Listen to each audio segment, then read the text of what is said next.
Tên na đặt đặt tên nè chim tàu tên nè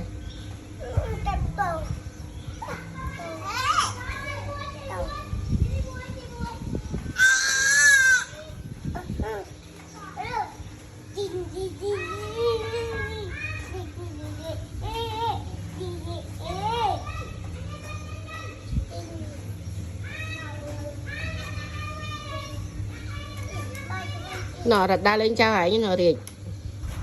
riệt đặt chim tàu đa lên trao ấy nữa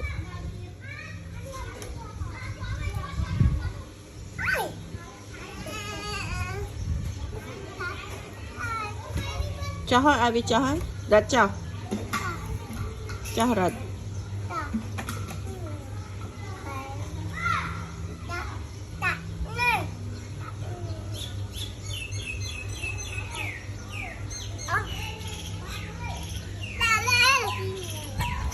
rất của bà pua thông mày rồi của bà pua thông mày sẽ kia nữa pua mến ôi thông mày quay của bà pua với muối bằng bằng bằng bằng bằng